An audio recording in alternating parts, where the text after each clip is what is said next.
She's a lot like you, the dangerous type. You're listening to Late Night Radio on the SHR Media Network. Caution, there will be mature themes explored and potentially adult language used. If Conservatarian words, phrases, certain concepts, or rhetoric offends you, tune out now. Freedom is never more than one generation away from extinction. We didn't pass it on to our children in the bloodstream. The only way they can inherit the freedom we have known is if we fight for it, protect it, defend it, and then hand it to them with the well-taught lessons of how they in their lifetime must do the same. And if you and I don't do this, then you and I may well spend our sunset years telling our children and our children's children what it once was like in America when men were free. I have come here to chew bubble gum and kick ass. And I'm all out of bubble. She's a lot like you. I was just listening to the Cars before the show. She's a lot like you, the dangerous type. Ladies and gentlemen, boys and girls, children of all ages, welcome to BZ's Berserk, Bobcat, Saloon radio show on the SHR Media Network, where I am broadcasting in an actual free state. I am your Conservative Sherpa, guiding through the maelstrom of Democrat, leftist, and globalist lies and chaos and deceit and betrayal. Please note, what you're about to hear for the next hour or two or so consists of my opinion, and my opinion only, and certainly not those of the White House or the Oval Office. Oh, and also the opinions of my guests. Have I got a great guest for you tonight? Have I? Have I? I believe so. I am doing the job that the American media maggots refuse to do, and I am fundamentally changing America one leftist diaper at a time. We still do not water our drinks. Just like we don't water our conversation, we are still serving stiff drinks in the saloon, along with facts, history, logic, rationality, proportion, context, tradition, and common sense for normal people. Politics, religion, crime, culture, economics, race, sex, science, law. We talk about it all right here in the saloon, where the speech is free, but the booze, so sorry, she is not. We're streaming live at Rumble. Go to rumble.com, the SHR Media Group, and then look under there for BZ's Berserk Bobcat Saloon, because he is. Let's see, where are we? Also, we're on Twitch, X, and the SHR Media, shrmedia.com, and the SHR Media YouTube channel. Just as I was starting, one of them screwed up and I had to excise it or I wouldn't have started on time. And starting on time is really kind of nice. By the way, already it is October 15th. It's Tuesday, October 15th, the year of our Lord, 2024. So tonight in the saloon, I have this gentleman right here. This is Jeremy Hanson. Once unleashed, then he was leashed, not for long. I think that was somewhere in May 2017, a little bit before that. And I don't believe it was anything more than about 5 or 6 minutes. And I think you told me about 17 or 18 seconds. Is that about right? And then following, you were unleashed. Yeah, I don't know what happened there. Just, it's one of them things. So welcome, Jeremy. Welcome, Jeremy Hanson. Nice electro voice in the black. I just have the green. I'm a simple man. Oh, it's beautiful. Thank you. No, it can come. That's like Ford's Model T. You can get it in any color you want, as long as it's black. So welcome here tonight. It is my honor and privilege, because I'm aged, to have Jeremy Hanson here in the saloon. And I want to talk to Jeremy in just a bit. If I had a producer, What you probably next would have heard something similar to this. The bloviating Zeppelins, HeyJackass.com Chicago death toll update. Courtesy of every leftist running that city. From the mayor, police chief, and every alder crap in the 50 wards. I love voiceovers, as long as they're not mine. Hey, this is from HeyJackass.com. HeyJackass.com, illustrating Chicago values, the city of big shoulders. October to date, shot and killed 22, shot and wounded 104, total shot 126, total homicides 23. Week in progress, October the 13th to October the 19th. Shot and killed 5, shot and wounded 11, total shot 16, total homicides 6. Year to date, the big numbers: shot and killed 437, shot and wounded 2,086, total shot 2,523, total homicides 493. And what that means, if you want to translate for leftists, because I speak leftist, so I'll translate for you. That means in Chicago, the city of big shoulders, a person is shot every 2 minutes and 45 seconds, and a person is murdered every 14 minutes and 1 second. The bloviating Zeppelins, HeyJackass.com Chicago death toll update. Courtesy of every leftist running that city. From the mayor, police chief, and every alder crap in the 50 wards. But this is the point where I say, stop. Wait, obey the hand. But wait, there's more. This is from Breitbart.com. As if you didn't get or grok the concept as to why I do this at the beginning of most of my shows, then let's transmogrify over into this story. Brandon Johnson's Chicago. At least 20 people shot Friday into Sunday morning in Chicago. What a wonderful story. Chicago, it's my kind of town. At least 20 people were shot, 2 of them fatally. Friday into Sunday morning across Mayor Brandon Johnson's Chicago. ABC 7 reported the weekend's first fatal showing occurred around 9:40 p.m. Friday in the Garfield Park neighborhood. 3 women were struck by gunfire when someone opened fire, and one of the 3 succumbed to her wounds. WGN-TV noted the deceased woman was shot numerous times. And that's apparently what gun control will get you. But it's not all bad, is it? It's time for happy stories and good times. We're going to go into happy stories, and I always like to start the show. By the way, Jeremy Hanson, if you ever want to say anything while we're going through happy stories or this strange unit right here, I have taken it to the point where November 5th comes that I just want to remind everyone in my own reminding way. My values have not changed.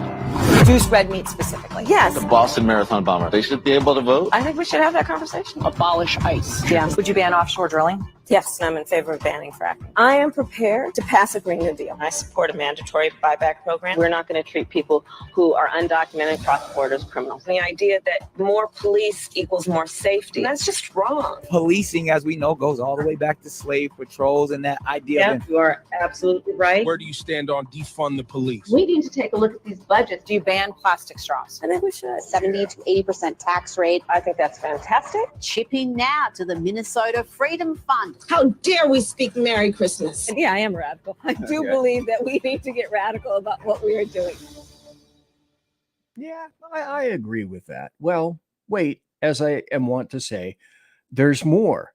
Remember, Kamala Harris was never the border czar, right?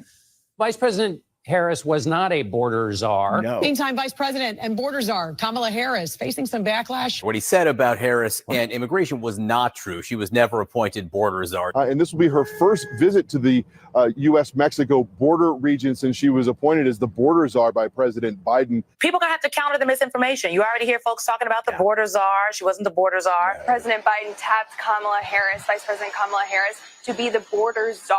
Now, she wasn't the border czar. That's what Republicans labeled her. They were very critical of Kamala Harris, especially in her role as border czar. Now what she's up against is folks lying about her border record, calling her a border czar. Kamala Harris, who was appointed as the border czar. The Biden team didn't declare her the border czar. They wanted her to work on kind of the root causes of immigration. Right. There has been so much criticism against Kamala Harris. You know, she was the border czar. Calling her sort of the border czar, which wasn't necessarily the case. Quote unquote border czar. And there you go. She's not the border czar.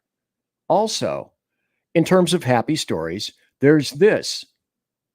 About a minute and a half, Trump was convicted and of 34 counts of whatever the hell that was. And it could be thrown out. Now, what you have to do is listen fairly carefully to not just what this judge, this is the appeals court, by the way, the New York Court of Appeals, which obviously where it went after the conviction, because you have the ability to appeal that. Oddly enough, no one in the American media maggots is writing about this.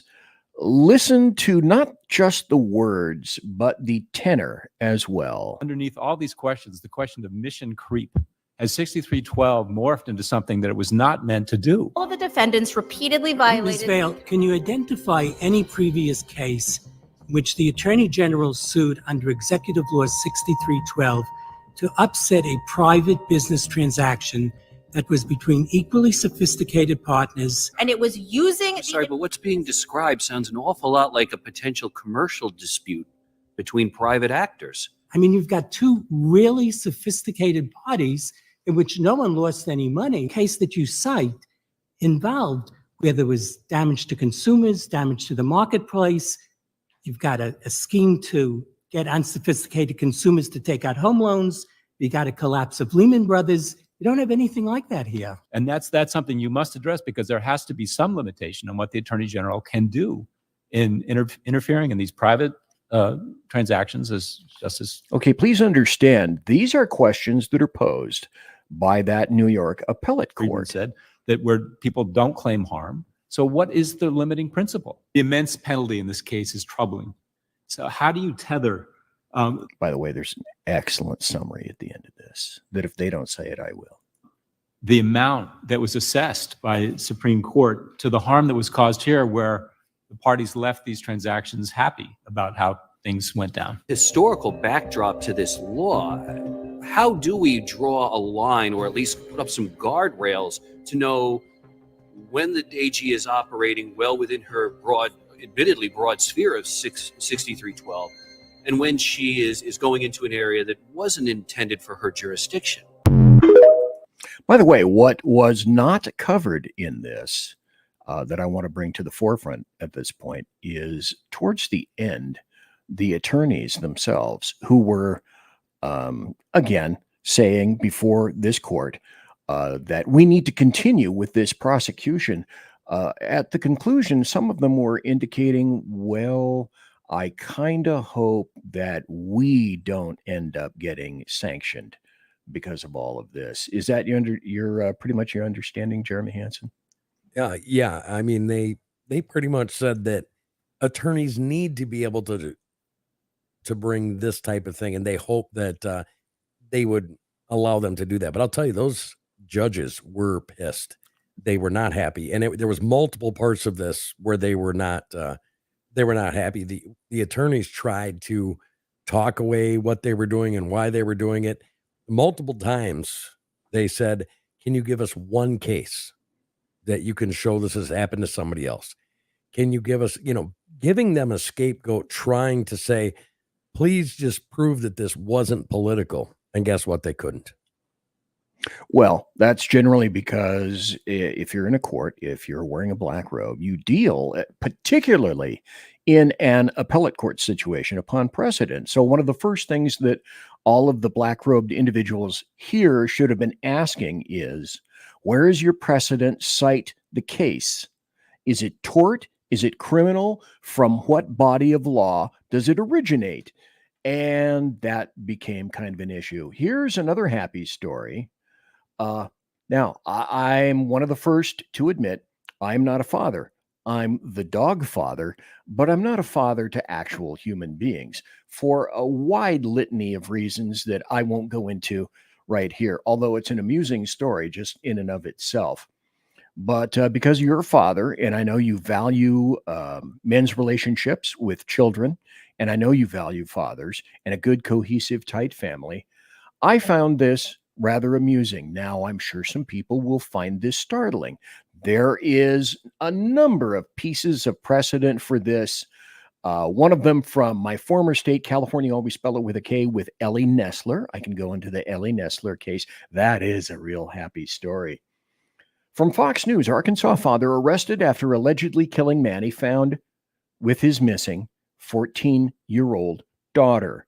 An Arkansas father was arrested after allegedly shooting and killing a man who was found in a vehicle with the father's missing 14-year-old daughter. Aaron Spencer, 36, reported his daughter missing on Tuesday, and Lonoke County Sheriff's Office deputies were dispatched to his home. But as deputies were on the way to the residence, they learned Spencer had found his daughter in a vehicle with Michael Fosler, my mistake, 67. A confrontation ensued between the two men before Spencer allegedly shot and killed Foster. Deputies arrested Spencer on a preliminary charge of first-degree murder, a Class Y felony. He was booked into the detention center before being released the next day after posting bail. An interesting point that I should care to illustrate is that in my time, if there was any kind of an arrest for murder, homicide, manslaughter, it was no bail. We had no bail, and you stayed, and they dressed you and shipped your butt upstairs. The days are different here. Jeremy Hanson, any particular thoughts on this? Now, it didn't go into a great amount of detail. But before I do that, I would like to go into the Ellie Nessler case. And it was where she killed the molester of her young child. And then there's the other one. I think this is from the 80s. I don't have the video, where a father is at a bank of phones in an airport, allegedly talking on the phone, and some officers walk by with the suspect who was accused of raping or molesting, I believe it was his daughter, whereupon he walked from the phone and shot the guy. And he did his time. And Ellie Nessler did his time. Those things having been said, any thoughts, Jeremy Hanson? I think they're heroes. At some point, we got to get back to being regular Americans. And I'm talking about ass-kicking founding fathers that wouldn't allow this type of thing to go on. Like you just said, we live in a different time, and I have different feelings and mixed emotions about that. But when it comes to children, we should not tolerate any of the shenanery that's going on. I don't care about the perpetrators. I actually listened to that mother of this thing that happened in Arkansas. I listened to her, and this guy was a known predator. And she's like, thank God that he found her, because we probably would not have found her again. And all you got to do is search your Google and see how many missing kids there are all over. Now, there's going to be the people out there that say, oh, he didn't have the right to, take another man's life. I'm sorry. When it comes to kids, I believe wholeheartedly that he did. And I wish more parents would do it. I wish our justice system would be harder, not letting these people back out, especially predators like that. And that said, I think the guy's a hero. Of course, I would agree with you. Ellie Nessler paid the price. That other gentleman paid the price. I'm guessing that the man that was arrested on this, he may pay a price. The interesting aspect about all of this is that justice tends to be very local in terms of LA, O.J. Simpson. What will a given community or DA's district or even a federal district, what will they tolerate? What will that community tolerate in terms of how its children are treated, its people are treated? And sadly, but having to tell the truth, it is pretty much all about locality, where you are, in what state, in what city, in what town, in what county.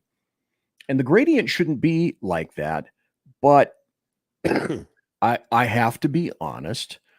That's what people expect of me. If they're what we lack, Jeremy Hanson, can I sum this up in, at least for this particular story? I think what you're saying is we lack consequences. 100%. Consequences, and dire consequences. I mean, there used to be, I was reading this article the other day, in the 1700s, if somebody talked too much, they put this thing on their face so they couldn't talk so much. And I was thinking to myself, could you imagine what would happen today with the people that we have going in front of these judges and the things that they say and the way they act? What would happen back then? Yeah, the times, they are different. It's also why I tend to say, and this happens. This has to do with Chicago as well. The firearm and the car are nothing more than tools. In the past 60 years, 70 years, what has changed? Has the tool changed, or has society changed? Have the courts changed, or has society changed? You know, the same gene pool that you have for cops, for example, is essentially the same gene pool to a degree from which you get judges and lawyers, people of this nature. So we shouldn't be surprised that things are changing. But in my opinion, a long time ago, we, the Republicans and or conservatives, I'm not necessarily a Republican anymore, we had a chance to stand up, and we have failed at that, sadly. Here's another happy story. A federal judge, these are starting to become a little bit more in our favor. A New York ban on concealed carry on private property was declared unconstitutional. I have to click that up as a win. Then here's another one. Conservatives reveal, we have a vast army, I believe, of untapped voters. And this article indicates that one of the potential sleeping giants is a big voter demographic that owns firearms, and they could decide the presidency or the House or the Senate. And then there's another constituency that I was just on a Zoom call today with Stephen Stern and a couple of other people, and you know about that call. And essentially what they were saying is, let me take this off the screen just for a second. Essentially what they were saying is, there's another big, vast constituency that isn't tapped, should be tapped, and how do we go about tapping it? And that's people, pastors, folks in churches who say something similar to, well, politics and religion, that really doesn't have anything to do with me. And I eschew, the politics of it all. And I don't want to have anything to do with that. These are, I think, big untapped areas where if people were just solicited, I'm kind of at a loss for the word.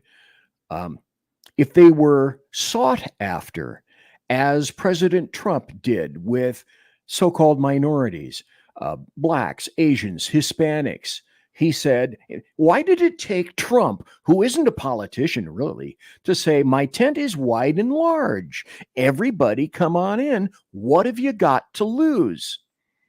And I'm sorry, go ahead. No, he did. I'd probably disagree with you on the church. Now, the problem with the church is it has been getting more liberal and liberal right along with society. Yeah. And that comes from social engineering. Yes. It comes from societal engineering. And I was actually having a talk with a couple pastors a couple days ago, and what they said actually shook me. They said, we're talking about things and what we should be talking about in church. And one of them said, well, the problem is people don't want to hear it. And that's the problem with politics. And that's the problem with the country. The stuff that people need to hear about, they don't want to talk about, because if they say anything about certain topics, they're going to get labeled a certain way. We've got identity politics crushing even churches today. And that's the problem. And that's easily solved by people growing a pair of balls and saying what they want and who they are, and stand up for the things that they believe in. And somehow, lost along the way, that ideology has been crushed. And we have a bunch of pansy, mamby-pamby, kumbaya, let's go do it all together. And there's nobody that's willing to stand on their own and tell people what they think, or they're afraid to tell people what they need to hear. Well, I don't disagree with that at all. And what I pointed out in the phone call, it's because pastors, and I'm going to have Lonnie Poindexter and Ralph Chittum's Sr. on this Thursday night. Ralph is a pastor himself, and we're going to discuss a lot of this very same thing.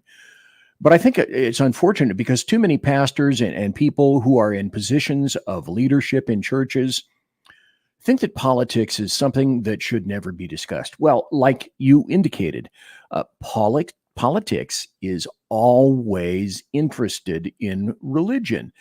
And without participation and involvement, the hyenas and the wolves get to discuss how they are going to carve up religion, how to outlaw religion, and how to keep pastors from the pulpit entirely. We witnessed that all of 2020 and a good portion of 2021. In my opinion, turning the other cheek did not mean that men and women of faith subsume and become submissive to the state that itself wishes to eliminate them wholesale. There are examples, numerous examples extant. Now more than ever, these folks need to be warriors of God. And as you rightly point out, the hesitancy to address that is huge. And how do you do that? How do you get people to listen, to realize that you've already been a target? You've been, to use a word, multisyllabic word that a lot of leftists and Democrats used in, forever. You've been disenfranchised. You've been removed from the equation. You certainly were in 2020, 2021, portion of 2022. And now there are certain counties that are going back, Alameda County in California, for example, and I think LA County, they're going back to masks. And sooner or later, they're going to get back into your church if that continues. It's not just that, BZ. How do you fight that with people that are good, but you might think that they need to widen their scopes? Well, it's called being American. It's that, excuse me, it is that simple. Just being American again, because I'm telling you, I have sat and listened in these peer groups where they didn't know I was listening, where they were talking about ways to take the 501c3 capabilities away from churches. And then what do you got? What you have up there, if they take that away, then what they're going to say is that it is a religious / political belief system that they're talking to people en masse. So they're broadcasting their voice, whether it's in people in front of them on the radio, everybody has it on podcasts. So let me introduce this idea to you, because I can see this happening. What happens to the preachers? What happens to Christian America, Catholic America, Judaism, all of it, when they introduce the fairness doctrine to religion? What happens then? Well, and we had that already by way of the FCC for many years. That's an interesting point. I think we should talk about that after the break. I'm BZ, that's Jeremy Hanson. Let's go for a break right now. We'll be back after a little bit of this. Hello, producer. There we go. Thank you. Conservative media done right. You're listening to the SHR Media Network. Hey, are you guys listening? This is Shannon from Right Way with Shannon and Mike in the AM on SHR Media. I know you've been wondering where we are and what's been going on. Well, folks, that's right. We're back. So please join us 7 to 9 a.m. Monday through Thursday on SHR Media, on Spreaker, iHeartRadio, and Spotify, and Facebook Live at 11 a.m. on Right Way with Shannon and Mike in the AM at Facebook. You don't want to miss a minute. We've got lots of guests, lots of segments, and lots of interesting things. And let's face it, there's nowhere for you to go, so you might as well tune in. Again, Right Way with Shannon and Mike in the AM. We're back live on the air on SHR Media, 7 to 9 a.m. Monday through Thursday, audio and Facebook Live, audio and video. Yes, we are going to do video. Facebook Live, Right Way with Shannon and Mike in the AM. Hope to see you soon. Want to make an immediate difference in the life of a critically ill child? You have the ability to do that right now. Make a donation to Dream Makers for Life, the organization that restores dreams to seriously ill children and their families. You can sponsor a dream pack for a child, which contains a clear PVC backpack, a dry erase board adventure coloring book, a journal, and dry erase markers to inspire a critically ill child to envision a future adventure and hope. Want to become a dream maker for life yourself? Go to dreamforlife.org. That's dreamforlife.org. Help a child. Help a family. There is always hope. Unleashed Jeremy Hanson, the most explosive pro-American podcast on the planet. Pro-MAGA, pro-Trump, pro-conservative. Come join the resistance. Fight for what really matters in America. I see you smiling. Central on UJHlive.com, Spreaker, iHeartRadio, Pandora, or MAGAbook.com. Come join the resistance and fight for America. Unleashed Jeremy Hanson.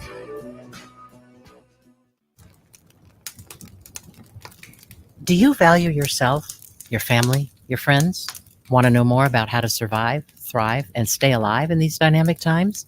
Listen to Around the Campfire with Kate, Thursday nights and Sunday nights at 8 p.m. Eastern, 5 p.m. Pacific, 7 p.m. Central, only on PSN TV. That's Around the Campfire with Kate. News that nobody in the MSM wants to report. Remember, train hard, train smart to survive, thrive, and stay alive. Conservative media done right. You're listening to the SHR Media Network. Ladies and gentlemen, boys and girls, children of all ages, welcome back to BZ's Berserk Bobcat Saloon radio show. I am your obese somnambulist tonight, one each. Thank you so kindly for watching. Thanks to my guest, Jeremy Hanson.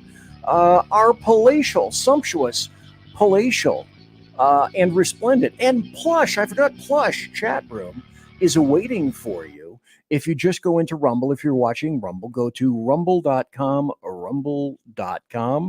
and there I am, BZ, and here is Jeremy Hanson. But that makes me realize that I had forgotten. Look, there's a note. Look, a note. Ask Jeremy Hanson. Oh, you missed it.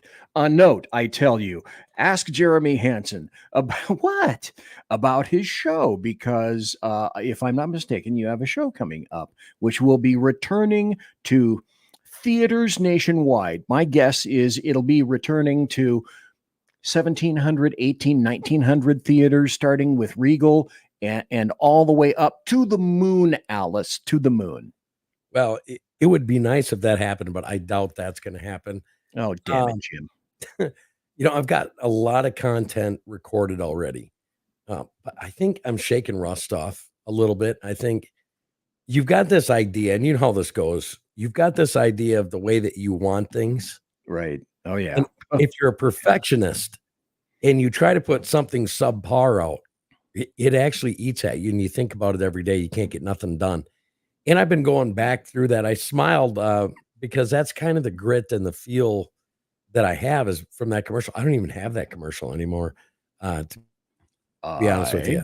And Seriously, if you want it, I can send it to you. well, I appreciate that. But see, we need to get back to this. To me, it's not so much about Republican versus Democrat. I despise both of them. Yeah. It is about Americans acting like Americans. It is about people actually doing what they say they're going to do. I'm not talking about, we have people in this business, and you've met some of them that they will do anything to get a buck, to do something, and promote themselves as conservative or Republican. And then you know them behind the scenes and you're like, come on. And Democrats are the same way. And to me, the only people that those people are hurting is just regular average Americans.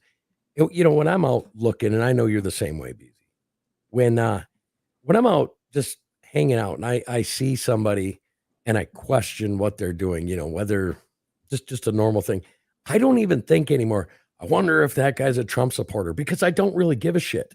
What I care about is, are they pro-American? Are they willing to put whatever down? And I guess a good way to put it is, are you willing to go help the old lady across the street and fight off the traffic so she doesn't get run over? Are you that type of American, or aren't you? And I'm to the point now where if you're not that type of American, I don't want to have anything to do with you. I don't want to have you in my life. I don't want to have you on my show. I don't want to talk to you. I don't want your problems eating up my tax dollars. I'm just sick and tired of being sick and tired. Does that make sense? No, it makes absolute sense. I started out as a Democrat in my callow youth, and I walked the streets for a couple of Democrats. And then a really odd thing happened. I got a job that I really wanted to keep. And then I looked at my pay stub, and as I opened up the envelope, and I went something similar to, holy shit, what is this? Well, it was this strange thing called taxes.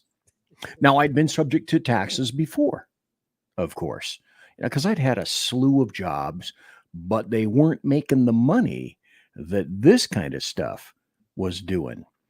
And that was in law enforcement.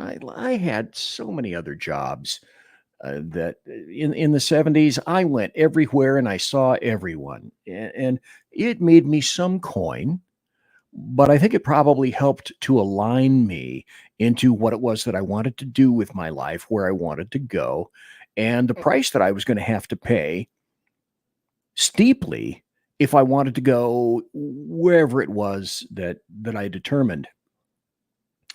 And then once I got into a regular society, now it's easy to say tax everyone. If you don't have a hook into society, if you're not a member of that society, if you don't have something invested in the society, then you don't mind seeing it set on flames like the entire year of 2020. So I became a Democrat. Then I became a Republican. And then over the years, I began to see that, well, that really didn't make a hell of a lot of sense, because the Republicans were doing ridiculously stupid things. And I could envision them. And I heard a couple of people in DC, and the guys on this coming Tuesday will tell you the same thing. They'll go inside various chambers, fight like hell. When they're through at the end of the day, they go to a bar and they slap each other and call for drinks all around. It's what people call the uniparty. Well, then after that, I decided I was going to be an independent for a while. I used to focus some cash at the RNC, screw 'em. Now I just targeted my cash at very specific individuals. But then it had to go up another level. And to me, it went conservatives versus leftists.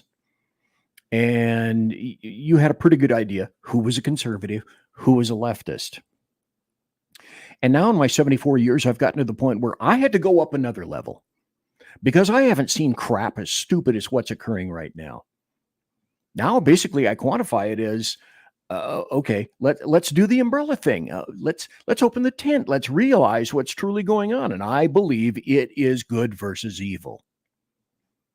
I do too. And I'll take it a step further. We don't have Democrats, Republicans, Green Party. We don't have that anymore. What we have is we have a very centered uniparty that is called corporatist. They don't believe in freedom. As a matter of fact, they don't really like the peons. And the peons is anybody under the 1%. On the very left, we have communists. And everybody knows about communists. Everybody. We've watched in history what communists have done. And somehow communism is the new word. It's the safe place for lazy people and people that capitalism hasn't worked for.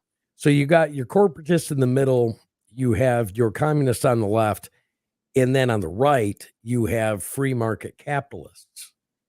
The problem with the free market capitalists is they're starting to get a little long in the tooth because they have a belief system that is based on traditional America. And because of the communists and because of the corporatists, we don't have a free market anymore. And it feels like capitalism is what is failing these people. I hear young people talk about it all the time, and I try to tell them, listen, it's not capitalism that's the problem.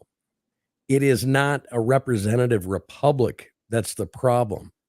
It is a hijacked representative republic communist society shown as a democracy, which they don't even know what a true democracy is. No, that's true. And run by corporatists, because that is exactly what we have.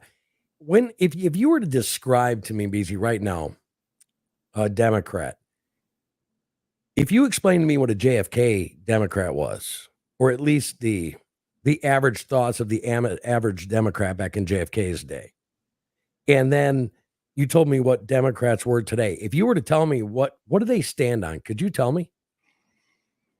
Essentially, a JFK today would not be allowed through the doors of the DNC. Correct. He would be shoved out of, you cannot be here. You do not belong. A JFK is a classic liberal.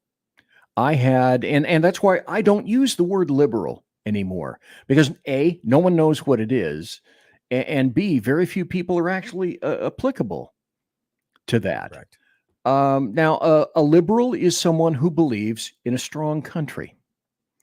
A liberal, and when I get through describing some of these terms, the reason it's not used anymore is because I'm now describing somebody that you would quantify as a conservative who believes in a strong military posture, who believes in an actual lesser amount of government.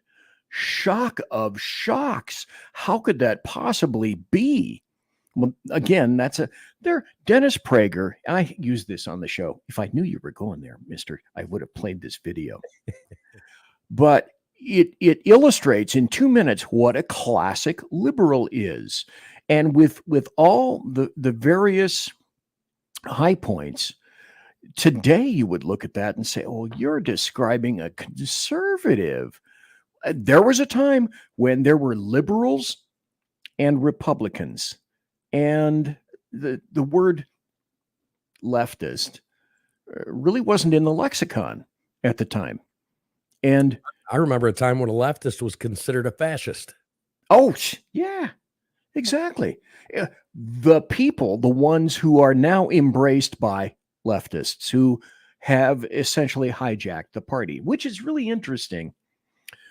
Because now, wait a minute, why are you the big guy? Why don't, there, I'm talking right now. What happened to my producer, damn it? So, and that's why I don't have a producer. So, who's the talk radio show host out there in San Francisco? Which you're not talking about Michael Savage, are you? Michael Savage. Michael Savage is a traditional liberal. Michael Savage is not a conservative. He sure isn't a populist. No, God, no. Republican, but he is a traditional, what traditional liberalists used to be was Michael Savage. and he will talk against all points. He's got that point of view that he's smarter than you, and that's something that the left has always held on to. Oh my God, yes. But Michael Savage, in terms of what we're talking about, is probably as close to a traditional liberal. Anybody before him would have probably been Teddy Roosevelt, is a very good example of a traditional liberal.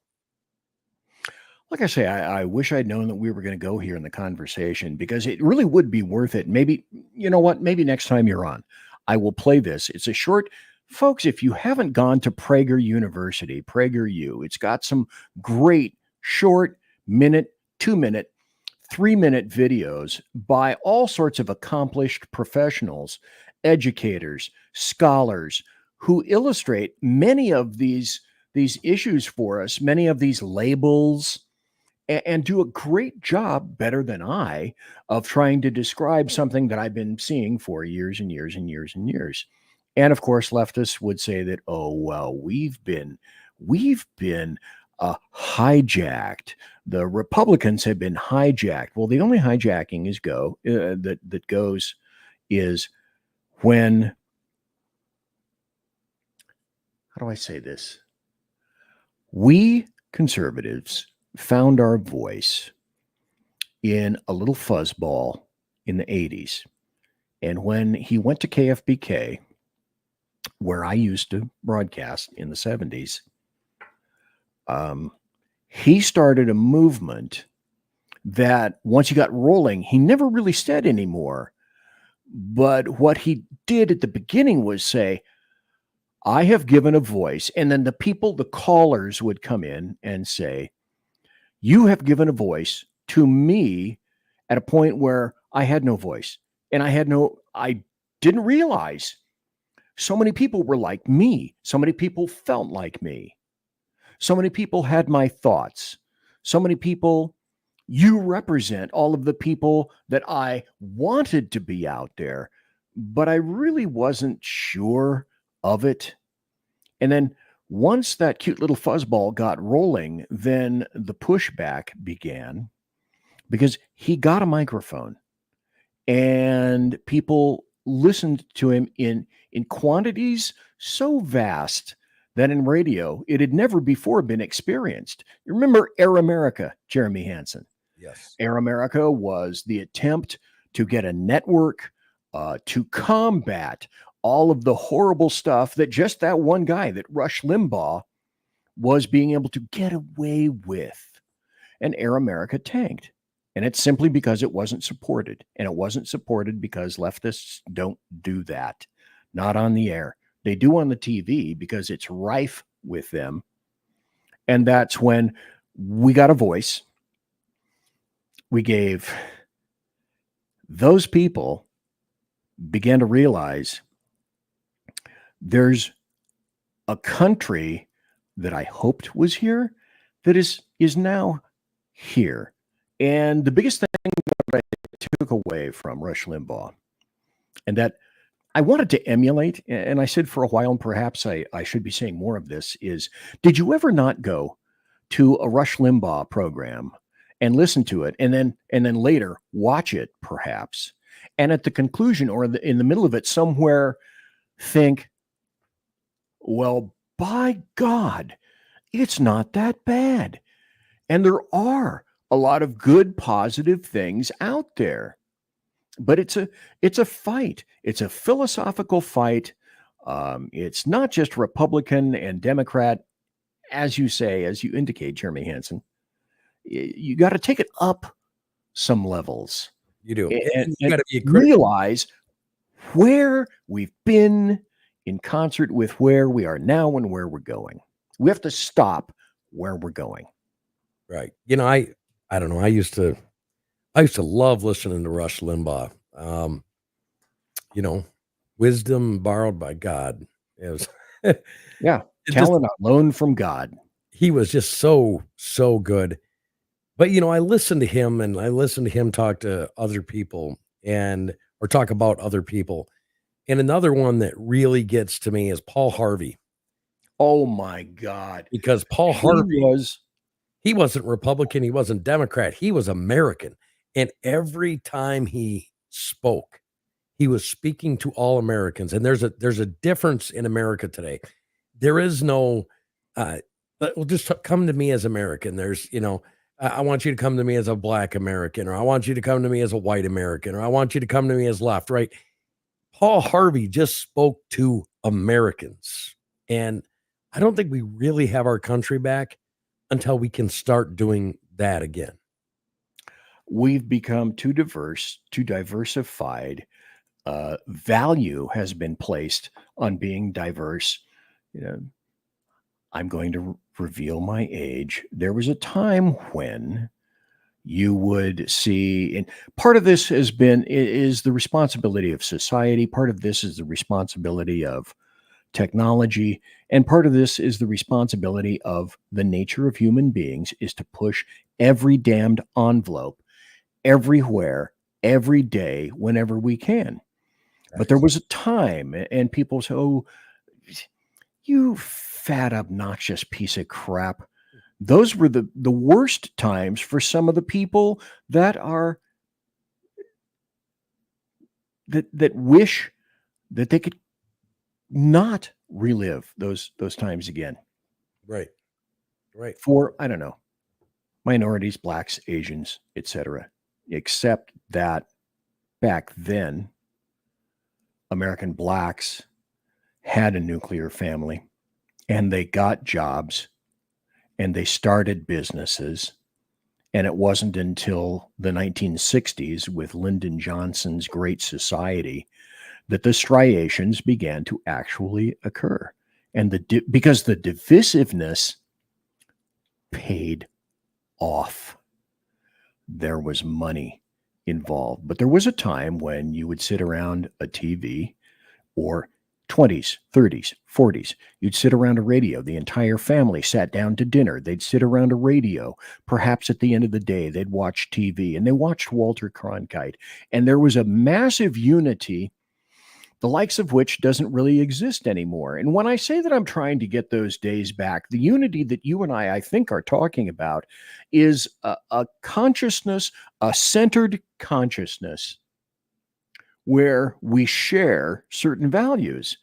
I don't like Michael Savage. I happen to know one of the guys that was his producer. He says he's one of the worst individuals he's ever had the displeasure to work with. And if you listen to Michael Savage, by the way, who is not on terrestrial radio anymore, I love, he has a great message, borders, language, culture. He has distilled it down to those three major areas. Beautiful, a lovely way of doing that. Great message. Don't really care for the messenger. But we need to get back to a unified America, because where we're going right now, it's clear to me, it's not working. Well, you got to remember, we are 250 years into this great experiment, or a little bit more. And governments don't last that long. They really don't. I don't think they expected it to last as long as it is today. But if you want America to last, you see, the secret to America is not a paper somewhere. It's not, our war machine. The secret to America is about the essence of our Constitution, our Bill of Rights.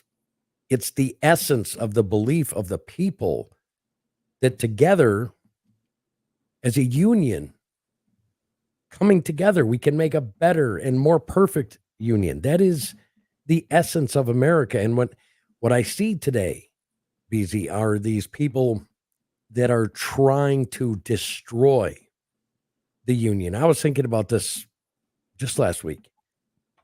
If all 50 states would have been around when it was time to create the United States of America, how many states would have joined the United States of America back then? Well, an equivalent question would be, how many people took it upon themselves to become Revolutionary War soldiers? How many people took it upon themselves when we were not classified in a world war that they were going to go out and make various sacrifices and sign their names on the Declaration of Independence, one of them so large that it took up a good portion of the bottom of the document itself? When you were in desperate and dire times where for doing such a thing, you could be killed, you could be shot. Which And it happened was to some of them. yes. And it was a fractionally small percentile of individuals that we have to thank today. And one of the things that I believe is go back to the fundamentals. As Vince Lombardi said, everything is about the fundamentals, blocking and tackling. And if you can't perform the fundamentals, if you can't revere the Constitution, if you can't revere the Bill of Rights that was written for this country, the likes of which the Constitution, Ruth Ginsburg said, if I were to write a Constitution, I would not write such a document today. And the problem that she discovered with the Constitution in her mind was the fact that it didn't give rights to the government. The government needs more rights. The Constitution, the Bill of Rights, proscribed what the government could do to the people. And in that, she said, oh, that is something that if I could change anything about the Constitution, the Bill of Rights, it would be that. It would expand the ability of government. Well, and that's just nuts. That is the uniqueness of America, the experiment, the wonderful experiment that is America. The one place that everybody, regardless of what all these political pundits out there say, we're a racist country, we're this of a country.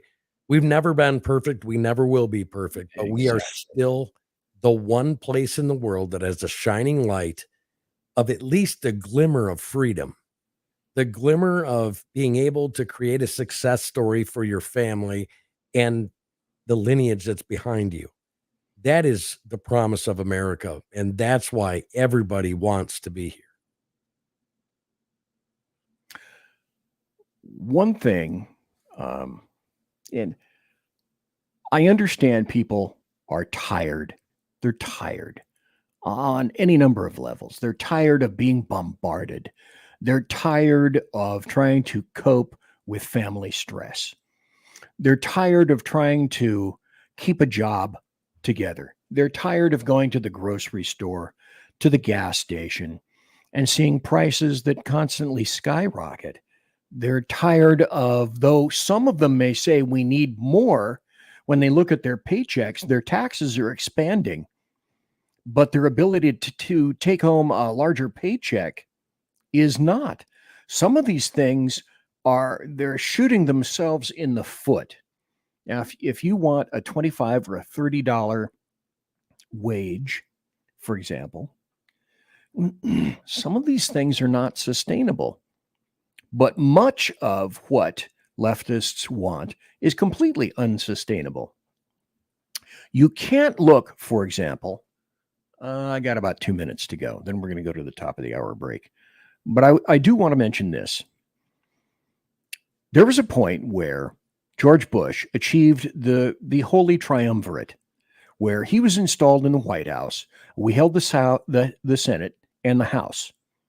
And we were fearful of wielding the power that we had at that time. Conversely, George Bush, son, created post 9/11 and expanded the powers of first creating Homeland Security. Sadly, this country learns nothing from history. From hello, George Santayana. We had 9/11 occur because numerous agencies couldn't or wouldn't or absolutely outright refused to communicate with each other. So what did we do? We, George Bush, created another entire bureaucracy that wouldn't shake hands with any of the others and added on numerous strata and layers of bureaucracy that duplicated what others were doing, and now no one could contact each other. And then he spent like a drunken sailor, and that's with apologies to drunken sailors. And somebody somewhere at some point has to say these bills are unsustainable. These budgets are unsustainable. We haven't, folks, do you realize we have not had an actual approved budget in the United States of America since 1995 or 1996? They've all been continuing resolutions. We haven't had budgets that everybody approved. That in and of itself is a huge, huge problem and a huge error. We'll be right back after this. I'm BZ. That's Jeremy Hanson. Conservative media done right. You're listening to the SHR Media Network. It is he that is me, bringing perspective from across the sea. Join me, Jack Alexander, 4 days a week for the Jack Alexander Experiment podcast, as I take a unique outsider's look at the news and issues affecting life and liberty here in the USA. I'll show you what the mainstream media refuses to. Politics, border security, defense, healthcare, travel, nothing is off limits. Catch the Jack Alexander Experiment podcast each Monday to Thursday on Facebook, YouTube, and everywhere good podcasts can be found. Also, check out the website, www.jackalexanderexperiment.com. Come listen to the bloviating Zeppelin's Berserk Bobcat Saloon radio show, Tuesday and Thursday nights at 11 p.m. Eastern, 8 p.m. Pacific, for the best in late-night Conservatarian wireless talk radio at shrmedia.com. Raised as a free-range child with dirt and freedom, BZ is broadcasting behind enemy lines in occupied California.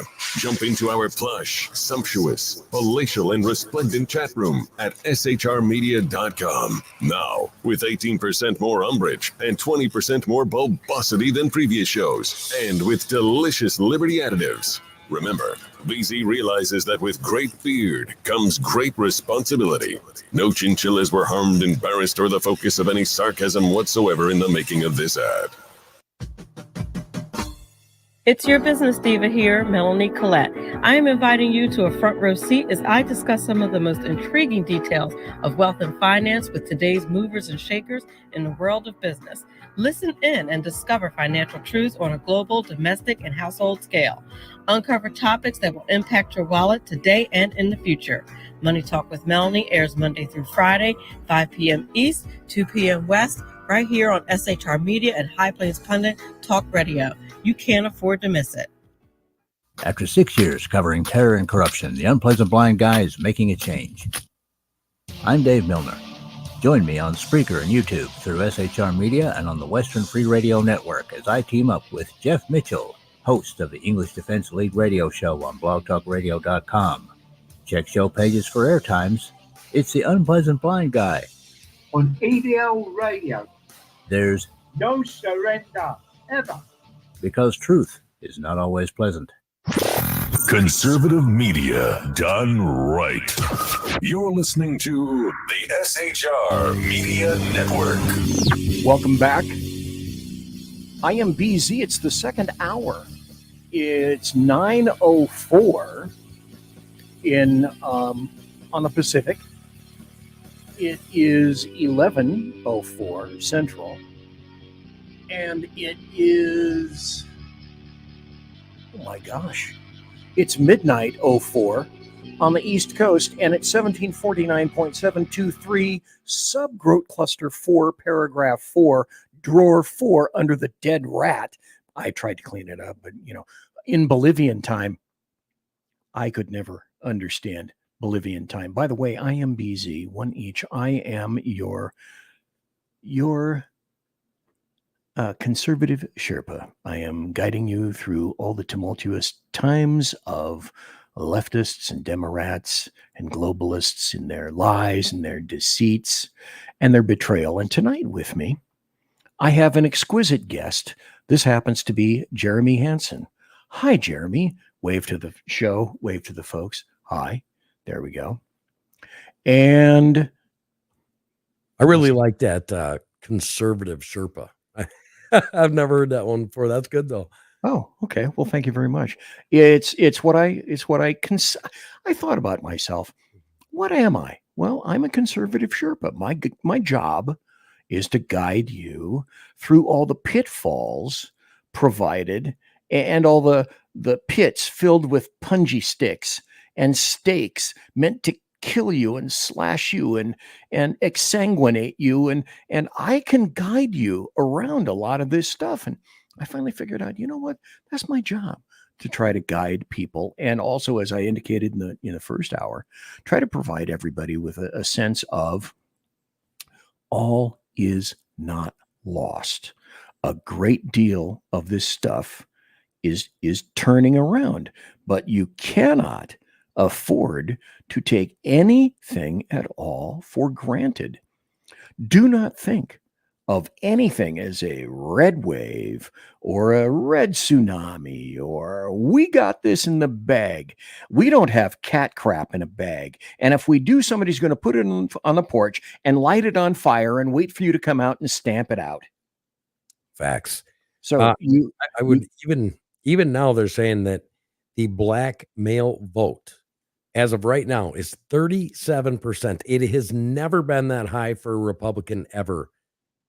And sometimes I feel like they're putting this information out there just so, well, I don't really have to go out there because, these other people are going to do it. No, get off your ass and go vote because we have nothing locked up. There's not going to be, I'm so sick of hearing red wave and red tsunami. What a bunch of crap. It's bullshit. It is complete and utter bullshit. We are losing every time we go to the poll. Why? Because the hip thing is not to be conservative right now. As a matter of fact, the anti-American things are what the social engineering has said was cool. And here's the thing. You want a thriving, prosperous America? Get the government the hell out of America's lives. Americans are innately different than the rest of the people around the world. We will take care of our own. And I mean, North Carolina right now is a perfect example. Oh my God, yes. Coming together and the government totally screwing things up from top to bottom. What did you say? Okay. I was going to go into one more happy story. I think I'm going to forego that. I'll deal with that on Thursday. What I would like to do is this. Now, initially, people said, oh, this was crap. Until people found out, no, it wasn't crap. Look at the videos. And there have been some on, I guess you could say, my side in social media who have said, give the guy a break. Okay, I don't have the video here right now. I played it. I had a 3-hour show last Thursday about nothing that contained nothing but videos and personal testimonials from individuals who said, we never saw FEMA. We didn't see the military. When we did see them, all they did was try to be obstructionists and wouldn't let us in. And then in this particular story right here, a Black Hawk helicopter crew has been grounded after officials say their flight thrashed a Hurricane Helene relief station. Well, I happen to know a little bit about helicopters, and I happen to know a little bit about pilots, and I happen to know a little bit about rotor wash, and I happen to know a little bit about ground effect, and I happen to know a little bit about Blackhawks and the plexiglass areas that are down by their pedals for that allow you to see areas below you before you land. Typical protocol, unless there's some kind of an exigent circumstance, is that you're going to orbit the site to check if it's safe before you land. Nothing like that occurred. The rotor wash devastated. Now, I don't get this. It's another if-then equation. And there have been way too many if-then equations. Is the Secret Service incompetent, or is there some kind of intent behind it? We hope they're not incompetent, so that leads you to a whole host and series of questions. You hope that this pilot isn't incompetent, that he passed some kind of training, and myself, who took some helo courses because I wanted to be in air ops in my department, my job went someplace else. So I know a little bit about this. I know a little bit about landings. I know a little bit. I got some stick time. I got some education. I got some training. So I know enough to know that this pilot's, I don't know what he or she was thinking. Whether it's a he, whether it's a she is absolutely immaterial. Why? During an emergency, when you know that you're flying into or over an area that has vastly critical supplies and equipment for the people that are dying and are dead, you'll not find all of the people, will be my guess, in North Carolina. You will never find them.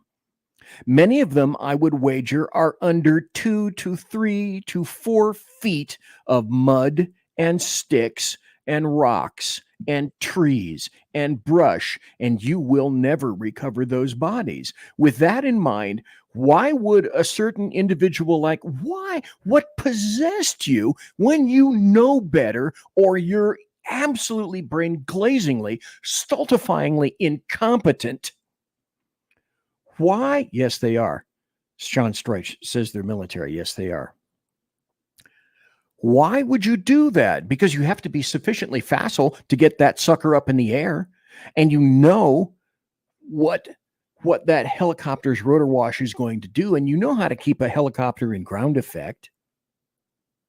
And that's essentially what you did over these people. This doesn't make, it makes no sense. Well, let's talk about the why. Okay. Yes. I would. Now the video, the one that you were just talking about, a lot of people have seen it, but this was not the first time that a helicopter came in and rotor washed an area. This has happened multiple times. There was a Chinook. There was this Black Hawk that I'm thinking about, and that's the pilot I think they're referring to. But there was also a Chinook, which happens to be the largest helicopter in the U.S. Army inventory.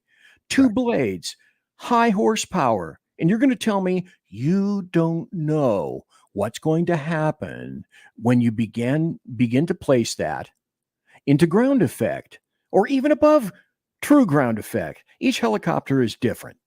Yep. But you're going to tell me you didn't know. I'm sorry, I didn't know the consequences of piloting a Chinook. You know, I think it's about time that the American people understand that the American government is not for us. Okay, the people in North Carolina, where they're at right now, those people are a salt of the earth. They are farmers. They are what they would call rednecks. They are the people that the government is afraid of. Why? Because they can survive on their own. They don't need government handouts. They're hardworking people that take care of their own, and there are generations of families. It's generational land. They are the people that the government fears most. And if you talk about the why, well, they want to get rid of them. We could go down the conspiratorial road that remembers only conspiracy until it's proven true. But they found lithium there. Okay. And I was on a couple different shows 2 years ago when they found that lithium. And I said, this is going to be wonderfully delightful for me to watch the Democrat Party come out and tell me why they're for fracking now. And then, Trump kind of opened up a can of worms when he was talking about chips being developed in the United States. I'm talking about computer chips and things like that. Right. And these companies went out and they started looking for the components needed to build these chips here in America. And lo and behold, they find the lithium in North Carolina, and in a couple of counties below, they find the largest quartz deposit, this really precious, pure quartz that they need to make these. And it just so happens that, this 600-year storm comes in and does flooding up there that we've never seen before in the mountains, completely decimating and bringing down land values. And we now have towns up there where the towns say, yeah, we're just not rebuilding. Well, as a conspiracy knowist, I'm going to say that's exactly what the response that they wanted. I mean, at some point, the American people have to stop saying that, this kind of stuff just happens. Well, not in the history of the United States of America. This kind of stuff just hasn't happened. The way that, I don't want to get your show taken down, but there is no conspiracy. Listen, I don't care. I don't care if all right, you open that door, baby, I'm going to walk through that right now. Okay. There's some other people on this network who think that we need to be careful with what it is that we say, and we need to be measured. Now, to a degree, yes, I agree. We need to be measured. I've tried my very level best to not throw out so many indiscriminate F and S words and things of that nature. Fine, good on me. But what I am not going to do ever is stop saying what I truly think. And if it means I lose YouTube or Facebook or X or Twitch or any of these other places that I happen to be on, sorry, cover your ears, kids. I couldn't give a shit because I will still be on Rumble. If I lose everything, I will find a place to be. So I will not censor myself. If I have feelings or beliefs, which is why I have the disclaimer at the beginning of the show, this is me. This is what I think. And if you don't like listening to me, go away. I couldn't care less. But some people, as soon as you get to be, well, Jeremy Hanson, as soon as you start to get successful, as soon as you got to be successful, Jeremy Hanson, what happened to you, sir? You're an example. Yeah. I mean, millions of followers a month, social media pages that were just outstanding. We had a community that was just great. Everybody interacted with each other. I used to listen to your show. Your chat room was awesome. It was fun. It was really fun. And people found camaraderie. And even though they didn't agree all the time, they still treated each other with respect.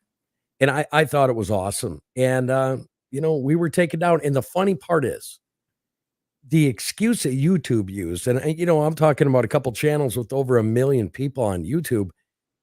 They said that I was bullying on one of the things because I happened to bring up something about Hillary Clinton and the people she was working with, named Laura Silsby. That all ended up coming out, and it was true, everything. But like I said, they said it was bullying. And the other thing was I brought a doctor on about the pandemic from Australia. Oh, boy. And, everything he said to a T has now been validated. That guy is in the clear.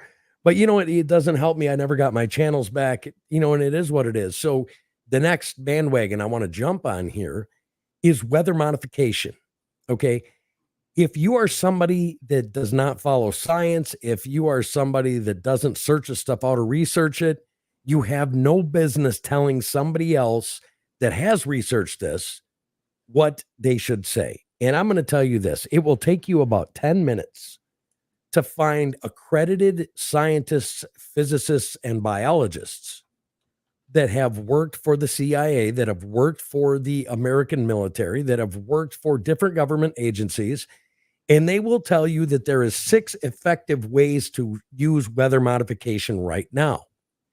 Now, if you go back in 2016, when I really started doing radio hot and heavy, I remember doing a show on cloud seeding.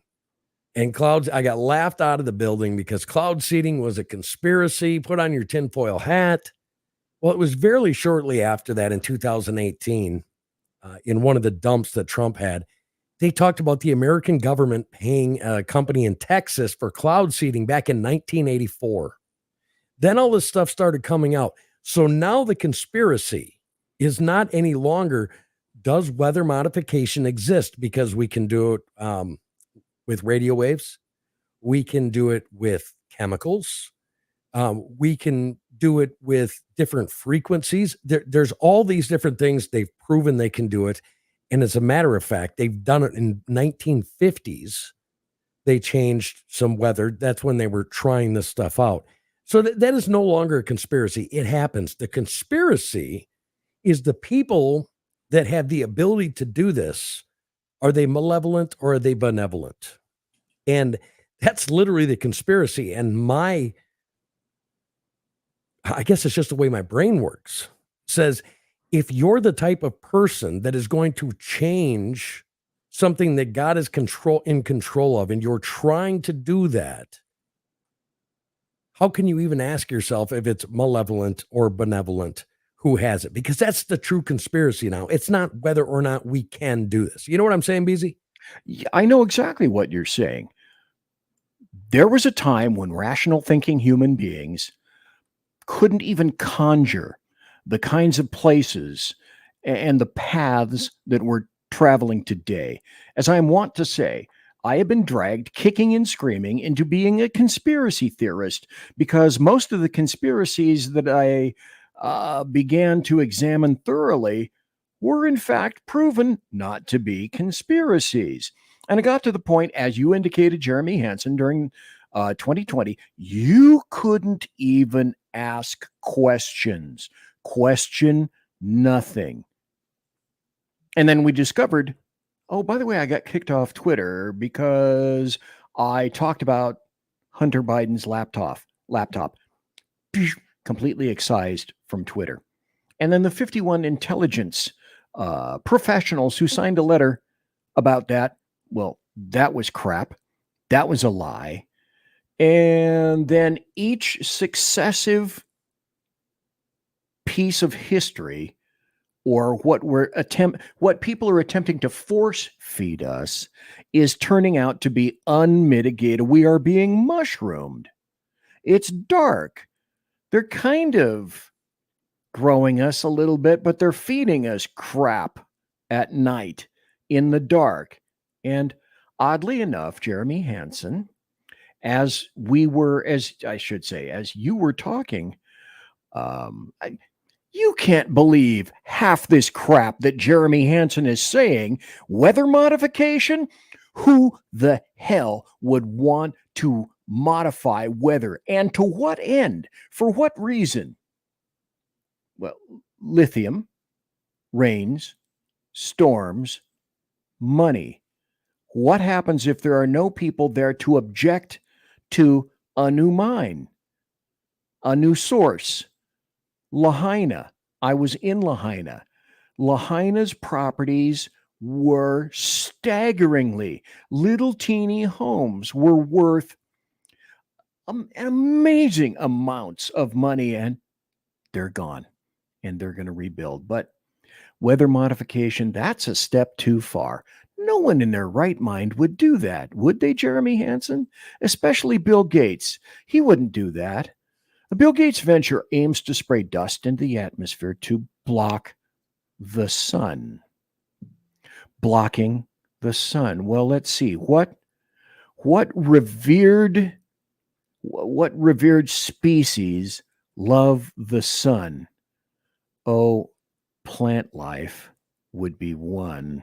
So I guess it's a good idea to kill all plant life. Microsoft's billionaire founder, Bill Gates, is financially backing the development of sun-dimming technology that would potentially reflect sunlight out of Earth's atmosphere, triggering a global cooling effect. The stratospheric controlled perturbation experiment, launched by Harvard University Science, aims to examine this solution by spraying non-toxic calcium carbonate dust into the atmosphere, a sun-reflecting aerosol that may offset the effects of global warming. Except that, again, what do we know about plants? Oh, they like CO2. How bizarre. And they give off oxygen. How terrible. Yeah. Listen, as you and I both know, Jeremy Hanson, oxygen is overrated. Yeah, I look at this stuff, BZ, and I laugh so hard because the things that we have been force fed, like how about this? I don't know the guy's name, but there's this I think he's Scottish billionaire, and he talks to people all the time, and he likes to use a few words, but he gets very angry. And he was talking about going to the bank to buy commercial property or, spending, many, many millions of dollars. And he said the biggest joke ever played on the people of the world was climate change and oceans rising. And, the ocean's going to come up over here. And he said that. And I started looking at something. You hear these people in colleges say, the ocean has risen 4 inches, whatever. Except when you go to things like Plymouth Rock and you look at the rock that's in the water, that's been in the exact same spot for how many years? 400 years now? 450? At least. The drawings and the renderings from back then are in the exact same spot as people taking pictures since cameras were developed. I asked somebody the other day, I said, where are all these new diseases coming from? Like they had the C 2021, and then they just had the thing, the thing with the C19, they had that. And then a few months later that came out. Well, just the other day they had one. It's coming. Oh boy. Bird flu. Bird flu. It's coming. Bird flu. It's going to take down the world. And, these flus, they've been around, but where was this stuff 300 years ago? Where were all these new things, the monkeypox, all the different variations? It almost seems to me like somebody in the lab somewhere is conjuring these things up and then releasing them instead of what they're saying. Well, the permafrost, the permafrost is, it's getting a little liquid out there and it's releasing these things. My question is, are people in general that big of morons, or are they afraid to say something? You know what I mean? You want an answer? Yes, please. Okay. Here's a very logical, pertinent reason that logical thinking human beings should conjure. If water is rising at a horribly accelerated rate, why are people, the rich, who are the only ones who can afford it, purchasing oceanfront properties? And as you buy various oceanfront properties, how can you insure them? Insurance companies would say, no bueno, we're not going to insure that. And as a consequence, some people who are not uber rich would decide, I think I'll pass on this for right now. If I can't get insurance and if it doesn't seem to have an equitable future where I can really sink my family there, see what I did there, and have a future, then why would I do that? That's one thing to consider. But yes, I think sometimes silence is deafening. And and the lack of courage is stupendous. The lack of the will to speak out, the lack of courage, the lack of a commitment, a lack of common sense. The world functions with people purchasing properties, and how is it that islands are theoretically going underwater someplace in the Pacific, but the same ocean, the same water, which mixes with all the other water, for whatever reason, it's not destroying properties that are right on the coast? Well, properties on the coast are being destroyed by storms. And that's been happening for thousands and millions of years. Okay, folks, would it be any kind of a surprise where I tell you that at this point, we haven't really gotten to much of any of the stories that I've wanted to get to, because that's the nature of this show. I'm BZ, that's Jeremy Hanson. Let's take a break, and we'll be right back after this. And then I have a story about the Department of Defense, since we were talking about the government, that I'd like to share with you. So now take a break, come right back. Conservative media done right. You're listening to the SHR Media Network. Southern Sense is conservative talk with Annie, the radio chick you balance as host, and C.S. Bennett co-host. Informative, fun, irreverent, and politically incorrect. You never know where they'll go, but you'll love the journey. Annie is a top conservative host on Top Talk Radio and features some of the finest guests packed with important politicians and newsmakers. Listen every Friday, 3 to 6 p.m. Eastern, noon to 3 Pacific, on the SHR Media Network. Remember, Southern Sense is common sense. We hold these truths to be self-evident, that all men are created equal, that they are endowed by their Creator with certain unalienable rights, and among these, life, liberty, and the pursuit of happiness.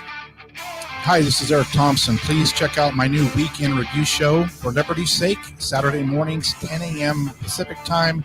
Check out forlibertysake.com. Hey, are you guys listening? This is Shannon from Right Way with Shannon and Mike in the AM on SHR Media. I know you've been wondering where we are and what's been going on. Well, folks, that's right. We're back.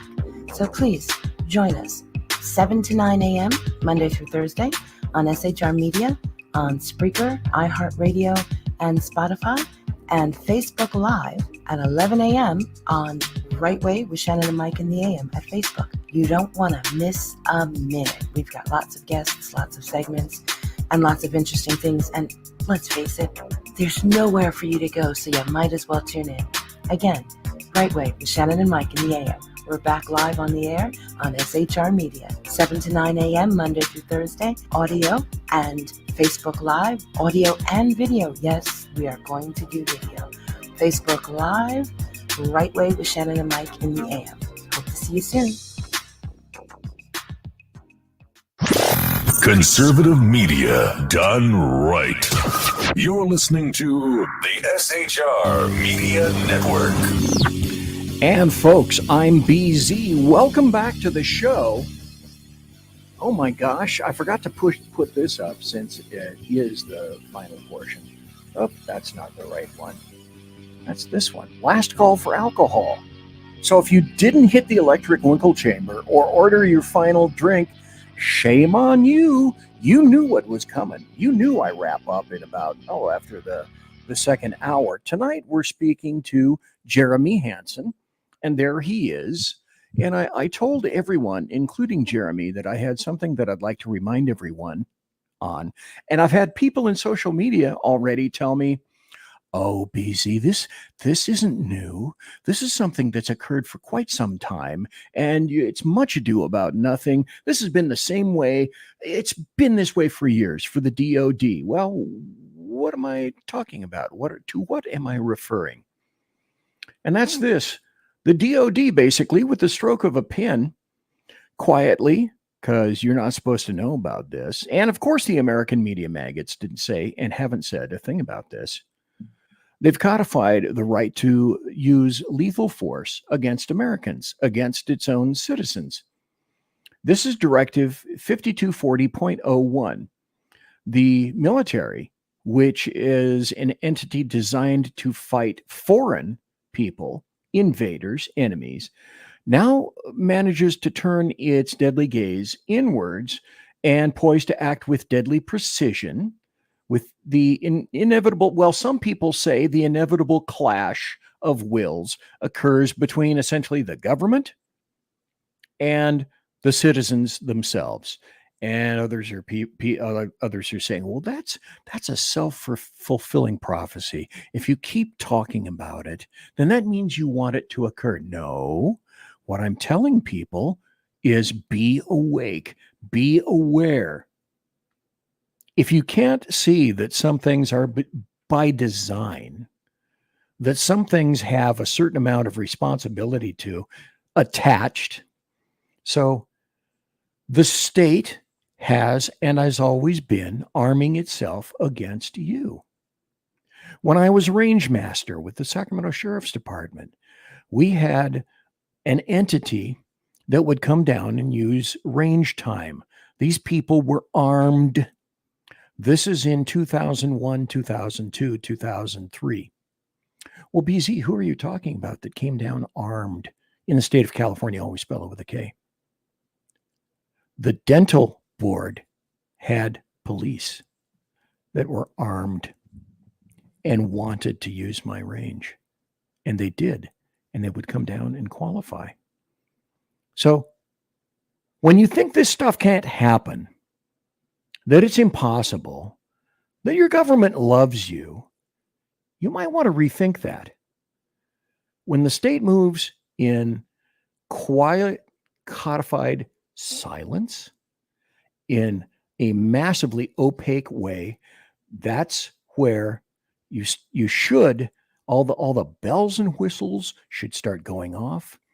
The hairs on the back of your neck should stand out straight, and your spidey sense should be tingling.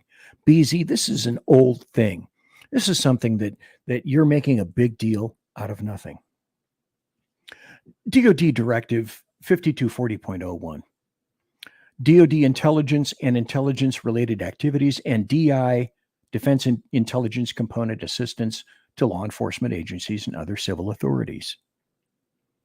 Oh, what's the date on that? September 27th, 2024. Cleared for public release, etc. All of those various things. What about page 2? Levels of authority.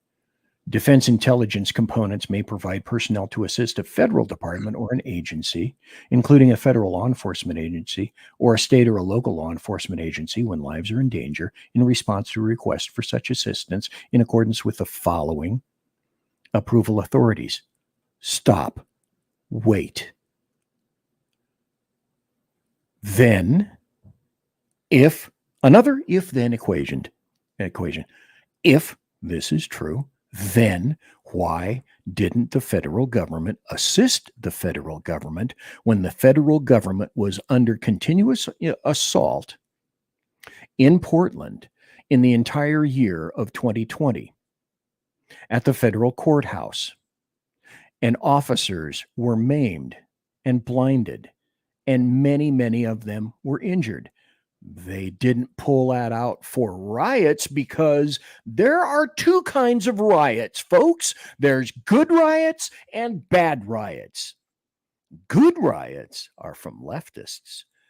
Bad riots are from civil insurrectionists who don't like their rights being trampled. Go down to the yellow spot. C. Assistance in responding with assets with potential for lethality, or any situation in which it is reasonably foreseeable that providing the requested assistance may involve the use of force that is likely to result in lethal force, including death or serious bodily injury. It also includes all support to civilian law enforcement officials in situations where a confrontation between civilian law enforcement and civilian individuals or groups is recently anticipated. Ashley Babbitt, dead, unarmed. Oh gosh, why did I make that linkage?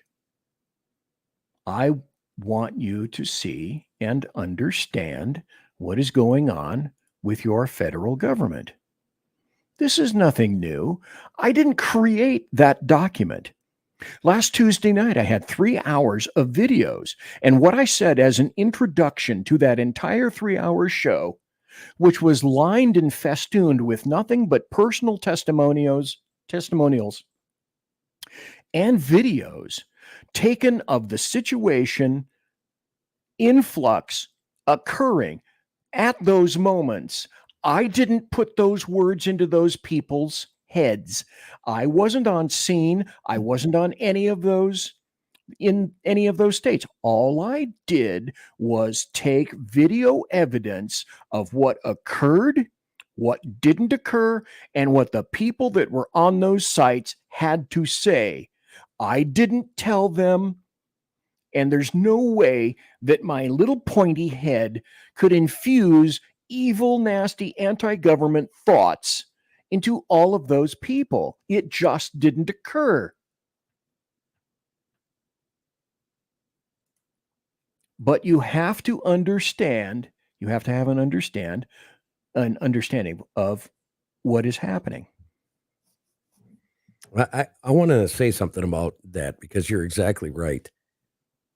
If people actually knew how bad the states are fighting with the federal government right now, and counties with federal government agencies and the power that the federal government has given NGOs over Oh my states. God. Oh, That's a show all in itself, but it literally betrays the power laid out in the Constitution and the state constitutions. And what you have is you have a power grab by the federal government. If people could go to history class again and learn about county government, or first it was city, township, county, state, federal, they'd understand why there were buffer zones between all of those things. And those things are gone. And we're watching it in real time. Yes, in an extreme event in North Carolina. But you literally had the governor in North Carolina come out and say, if any of these federal institutions stop life-saving measures from happening, I'm ordering all state police and county police to arrest those federal operatives. Did you hear that? yes, in some counties. Correct. But see, that's the 10th, and some people are taking the 10th seriously. And again, as I've said on prior iterations of my show, that's one of the major reasons that leftists of all stripes want to wholesale eliminate the position of sheriff. Gone. An elected law enforcement official, gone. Only appointments should be made police chiefs. And that's an excellent representation right there. It is. Sheriffs, I've tried to explain to people a good sheriff is worth their weight in gold, because in that county, wherever the county sheriff is, that sheriff has more power than the president of the United States. That sheriff has more power than the governor of your state. That sheriff, and it's not just enforcing rules. As a matter of fact, the sheriff is there to keep the peace. His sole job is to keep the peace. So when people see the sheriff not busting certain people for doing this and doing that, there's probably a damn good reason that he's not doing it. And they are given that flexibility because their job is peacekeeper. It's interesting if this is a California, always spell it with a K kind of thing.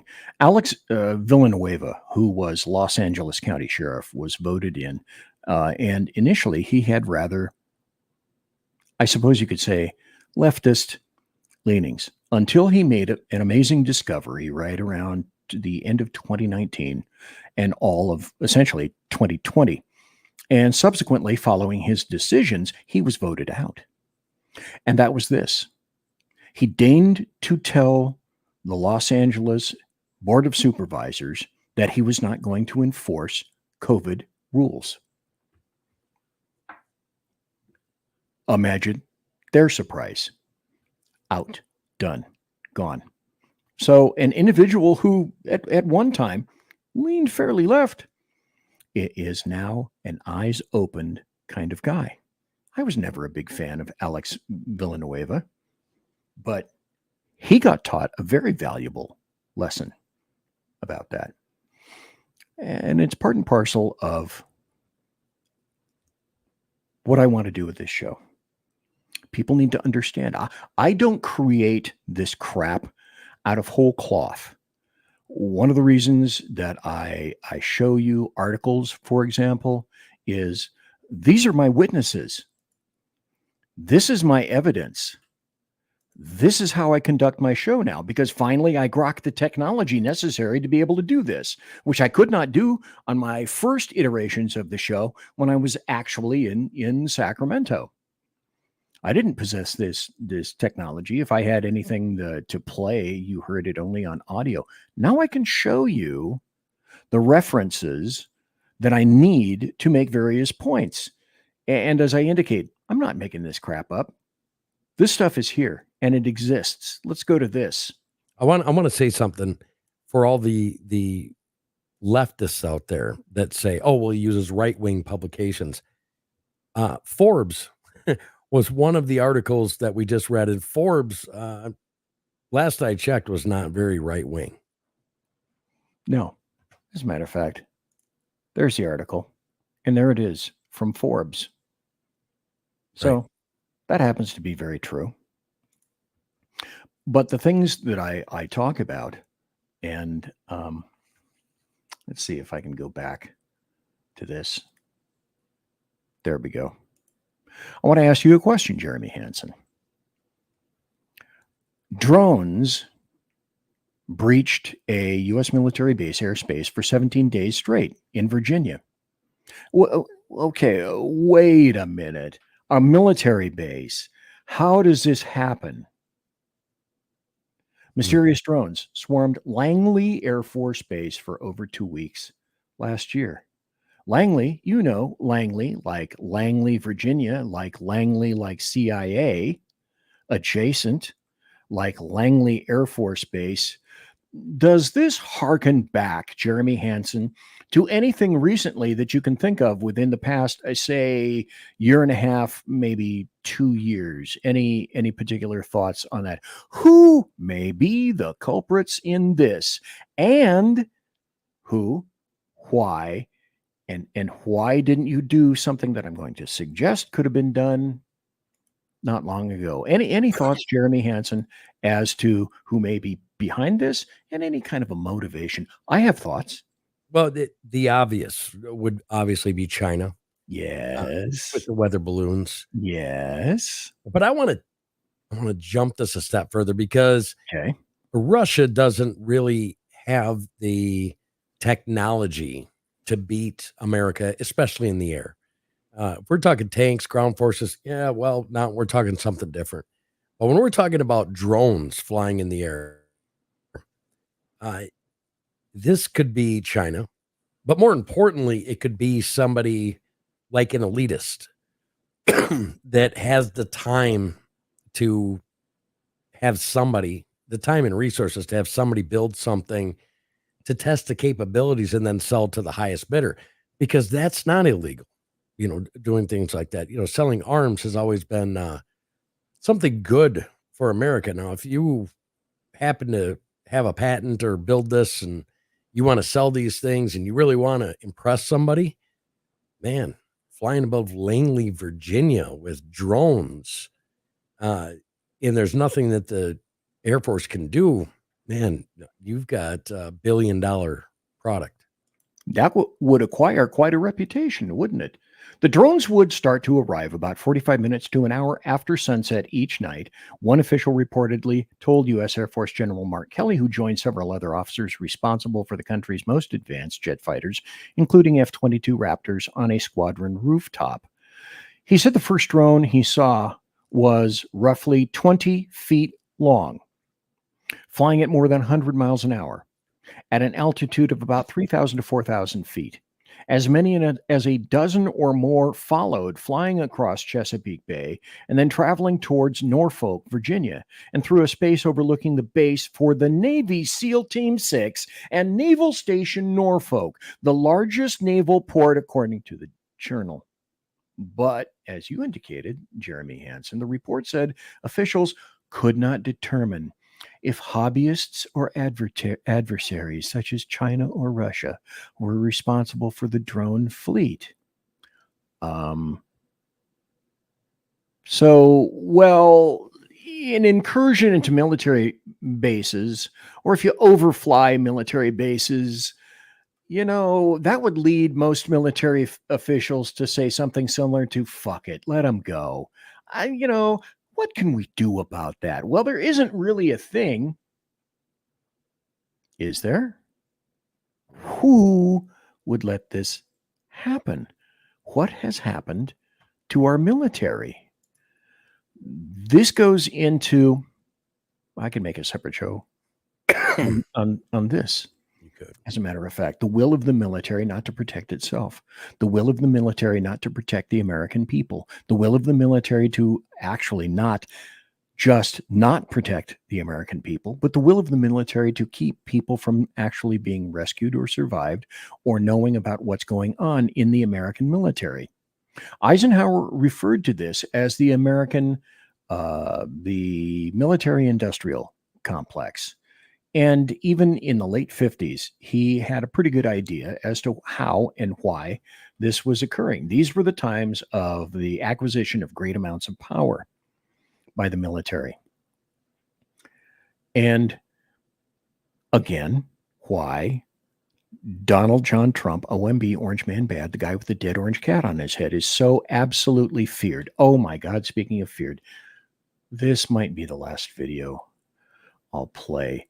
Well, first, any thoughts on that as I try to find something? I was going to get to this. I don't know if I will. I was hoping to be able to get to this. Well, I'll hurry up. DARPA, back in 2008, developed technology where they could use a satellite image and they could measure the disturbance in front of your mouth, and they could tell you what you were saying without actually listening. They were counting the particles, the molecules coming out of your mouth back in 2008. For my government to tell me that drones came there and they couldn't tell where the drones came from is a complete lie. It's for the people that don't know any better. We have satellites on, not so much in space, but we have satellites on probably 80% of the Earth's surface. Anywhere that a threat would come from, we know about it. So not only do they know where they came from, they know who built them. And for some reason, they're shoving that out there for the American people to consume. And it's probably a fake poison pill, if you know what I'm saying. I can't find the video that I was trying to find, sadly. And I won't be able to display that tonight. I want to go into a few more things. There are so many things that I wasn't able to go for. We got about 10 minutes. We can certainly go over this as all these other things that I wanted to address tonight just simply languish for lack of time. This just makes me nuts when I can't get to all the stuff that I want to talk about. Trump had a third attempt on his life. And the U.S. Secret Service provides empty answers, if any answers at all. From the first Secret Service director, who was all about DEI and equity, to the second one, who appears to be just a really big, really tall apologist for the Secret Service. The first one, Trump was actually injured. If he'd moved his head, he would have been killed. In the second one, the guy was right next to him, waiting for him to get close on a golf course. And on this one, I'll read from the article. October 12th, 4:59 p.m., a man was arrested without incident while attempting to enter the Coachella Music Festival grounds with loaded firearms, according to a press release from the Riverside County Sheriff's Department. The arrest occurred after deputies encountered the subject's black SUV at the intersection of Avenue 52 and Celebration Drive. Many media reports also indicate the man was in possession of a counterfeit press pass. So police interviewed and identified 49-year-old Vern Miller of Las Vegas during the incident. So Miller possessed a shotgun, a loaded handgun, a high-cap magazine, not that it really makes any difference. The arrest was made without incident. According to the Times Now, Miller made a statement suggesting he was there to attempt an assassination on the former president. That was as Trump was giving a rally at Coachella. He was held on $5,000 bail and then released. What the hell? That's how things are conducted now. And you have to expect, sadly, these things. Any thoughts on assassination? It's an attempt. It's an assassination attempt that was foiled on number 3, Jeremy Hanson. Facts. Everything about that. I think that we haven't been told about some things. We also know, most Americans don't know that there are Iranian sniper cells here that have been commissioned to assassinate our president. I've read the files on it. That's real stuff that's going on. And I'm sure I've noticed this. They're not too hip on giving anybody that doesn't think like them any protection. Look at RFK Jr. What did he have? 3 people show up to his house wanting to kill him, and the cops had to come and take care of it until they gave him Secret Service protection. And Donald Trump, I'm telling you, elevated position, direct line of sight. I mean, I'm not in the Secret Service and I know how to check things better than they did that day. It's almost like they want it to happen. And Dan Bongino actually believes that as well. You know, it's funny you should mention Dan Bongino. He is a really squared away dude. I am up at a particular time where I may be driving around listening to his show early in the morning. And I lend a lot of credence to what it is that he says, because obviously he was an NYPD officer. I'm looking the wrong way. You're looking left and I'm looking over here. Now we can kind of look at each other. He was an NYPD officer, and in the process of being on the NYPD, he had the liaison with the U.S. Secret Service, and then he became a U.S. Secret Service agent. And like I had for a while when I was with an alphabet agency, I used to have contacts there who would let me know until, you know, just my age, all those contacts are gone, and I just don't have any new ones. But he's a young dude. He still talks to people who know people from the inside. And so when Dan Bongino says something similar to, this is a time of the U.S. Secret Service that I cannot believe exists, another if-then equation, but I've been dragged kicking and screaming into conspiracy theories because it gets back to more if-then theories. Okay. If Trump has had 3 assassination attempts, then that's the result of only 2 things. There is nothing in the middle. There is no moderation of this, or maybe a combination of both. They're either, like that Black Hawk pilot, they're either tragically, incredibly, stultifyingly, dangerously incompetent, or there's some intentionality involved there, or perhaps even a worse, deadly combination of the 2. What other conclusions can a thinking human being draw other than that? Ding. I usually don't try to ding myself. I usually try to do that and reserve that for my guests when they make a really great point. Well, no, I mean, that's, you hit it right on the head. If you are a thinker, how can you come to any rational conclusion other than they are so utterly incompetent that they shouldn't be working fast food? Or yeah, there is something there that an ill will towards a person so bad, or somebody grasping for power so bad, that these people are willing to allow this to happen. And the sad part is, I don't see any conservatives saying that they wish that upon the other side. No, it's always one-sided, and we know what side from whence that stems. I want to provide some final points, some graphics to put up here. This is the White House saying, all the stuff that you're hearing about FEMA, oh, that's not true. And then, you got to believe what we say. It's categorically untrue. It's specious. It's crap. We didn't have anything to do with funding illegal aliens.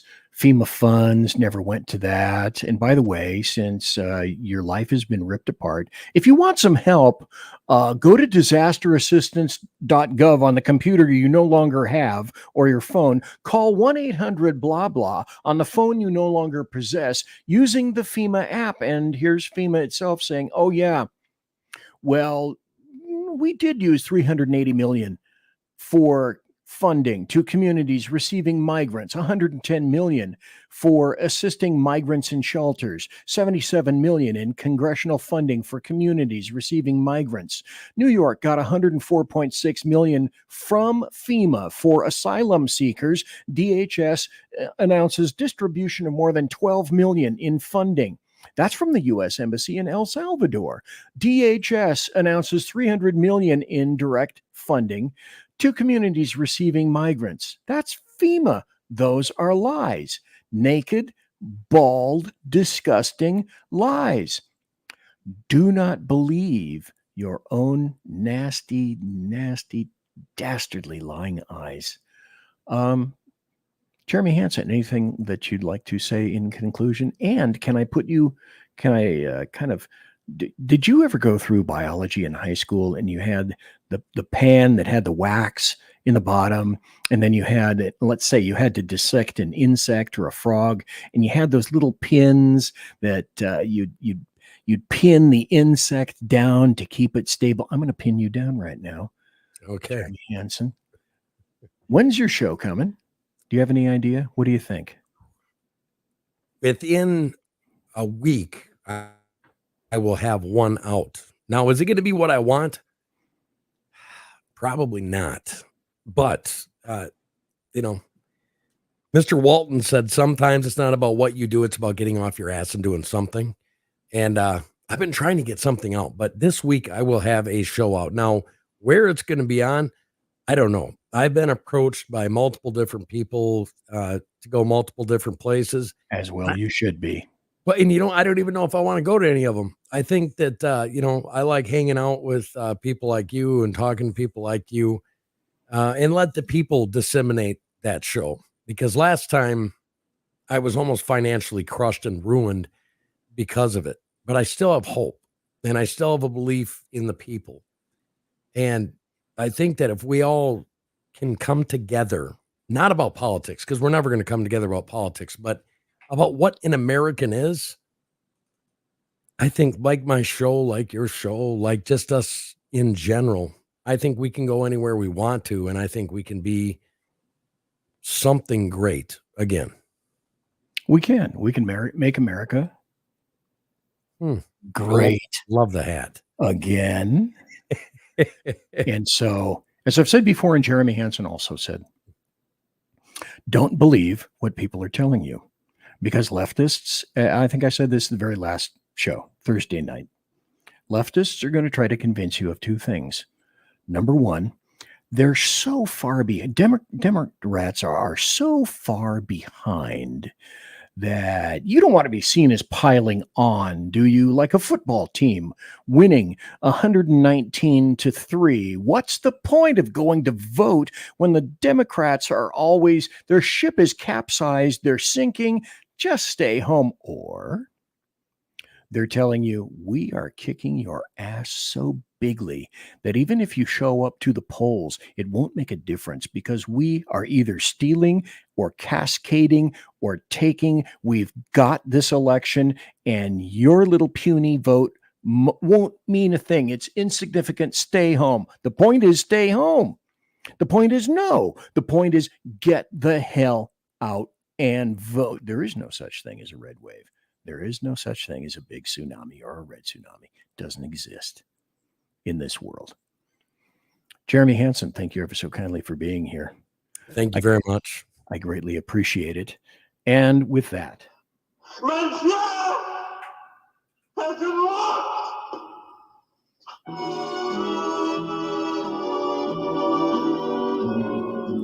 so, ladies and gentlemen, boys and girls, children of all ages, thanks for listening to the Bloviating Zeppelin's Berserk Bobcat Saloon radio show, live and direct right here on the SHR Media Network, on Rumble, the SHR Media Group, on X, on Twitch, on the SHR Media YouTube channel. Thank you for all of those things.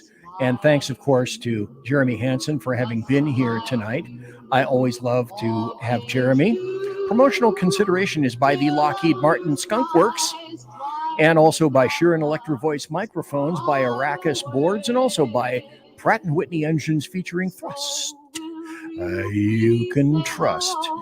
And of course, thanks, my personal gratitude goes to my KC-135 Kettle One refueling team, with whom I shall be consorting in less than 10 minutes. It's about 50 feet that way. A very cold drink awaits BZ right now.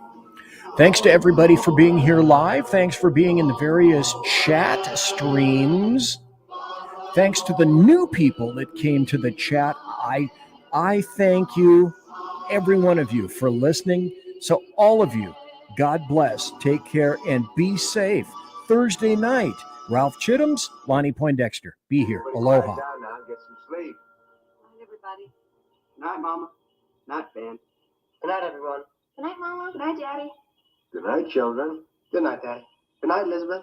Good night, John Boy. Good night, Jim Bob. Good night, Jim Bob. Good night, Jim Bob. What's going on? I was asleep. What's everybody doing? Good night, Jim Bob.